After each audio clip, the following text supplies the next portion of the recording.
All right, great. Here we are in the next section where we're going to talk about the basic principles in this body mind therapy known as bioenergetic analysis therapy, which was pioneered by Dr. Alexander Lowen. Okay, so here right below, you'll see that I have a bullet point list of a few things that are main principles that we just have to know, right?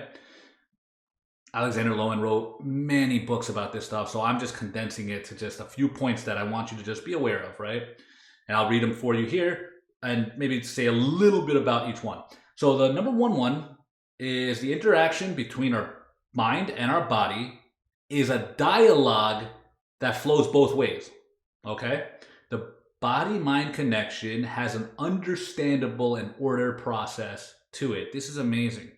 This is incredible. Obviously, we know that the mind can affect the body, but also that the body can affect the mind. What was the most interesting part to me about bioenergetic analysis therapy is Dr. Alexander Lowen's way of mapping out how certain mental attitudes are also are ordered, right? Are ordered with physical tensions. So let's say somebody is overly angry, right? Angry all the time. What he noticed was that this person had certain muscular tensions in the jaw, a lot in the jaw, in the shoulders, in the back areas. Most of the times had a had a tight ass, right? Like he was holding, he was clenching. There was a lot of tightness back here, and and this was amazing because he realized that if he worked on those things, on those areas, a lot of release would happen, a lot of transformation would happen. And he mapped this out in so many ways. And you're going to learn this along the process. So I just want to let you know, even though you may think, I don't know why we're working on our belly. You know, why am I working on my belly? You know what? There's a reason behind it because all of it is ordered. The mind and the body, there's an ordered dialogue between them, okay?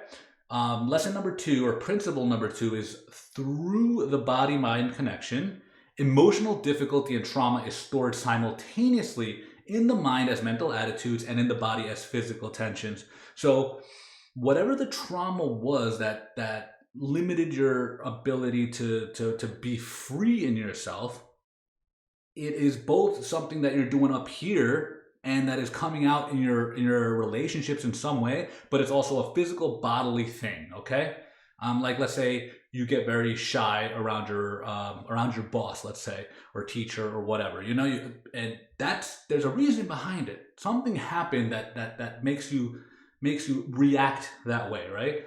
And you may think it's just like, oh, it's a mental thing, but it's not a mental thing because even notice it in your body. It's just like, oh, my boss comes in. I start putting my head down. My breathing becomes more shallow.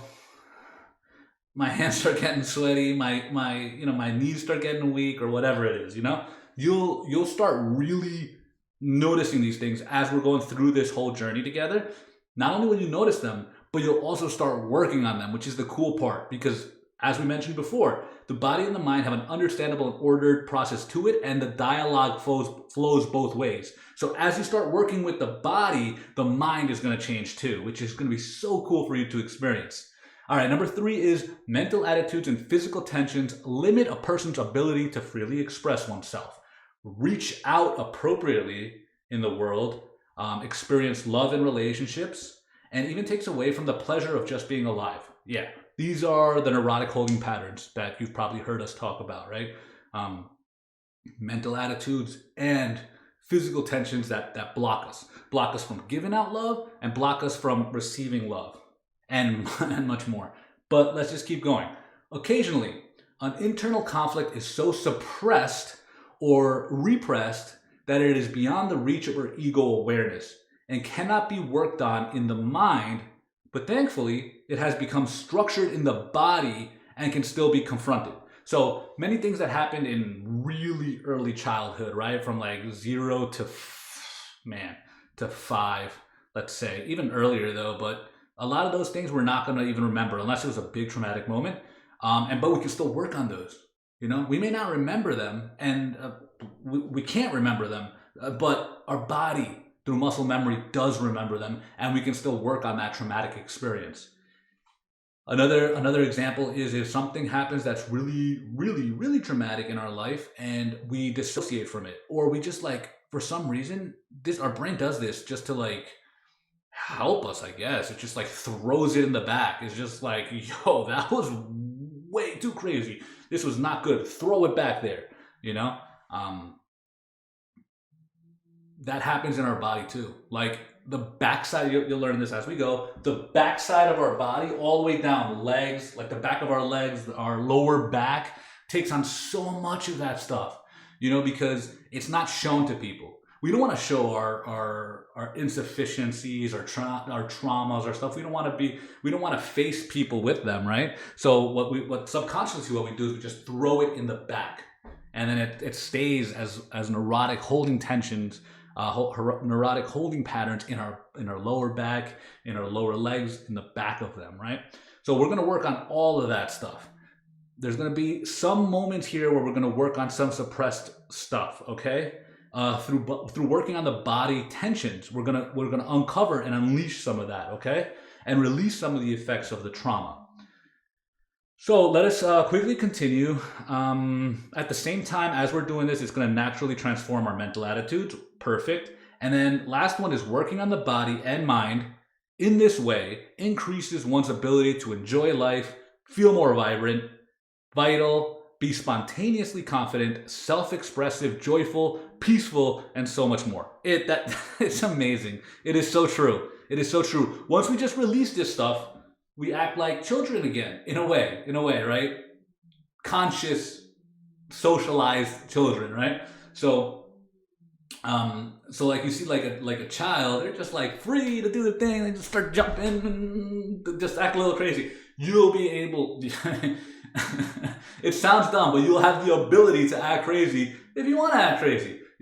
We're not promoting you running around the street naked or go acting out wild, right? But you'll have the ability to like just if something happens, if something happens that's funny, instead of being like, oh man, I don't know if I can laugh, you'll just laugh. Like you're just gonna be. Oh man, I can't wait to keep going through this with you. But these are the principles. All right, let's just keep it here. These are the basic principles that you're gonna need to know right from the start. All right. There's a reason why we're working with the body and with the mind, how it's gonna affect it. Okay. So even though you might not think about like, oh man, how is this really affecting my mind or my life? Just notice. Do this. Do it with me. We're gonna go through this process together. You've decided to trust me through this journey. This is going to be awesome. Go through the releasing of the neurotic holding patterns, transform the mind, and it's going to transform your relationships and your whole life, man, or woman. So very cool. Let's go on to the next video. Let's keep this momentum going. I can't wait till you start the journey with the exercises. But for now, let's just go through all the necessary things that we need to go through for us to be on the same page, right? Let's get onboarded. Let's go through our little boot camp here so that we're all on the same page, and then we're moving forward together. All right, cool. See you on the next video. Peace.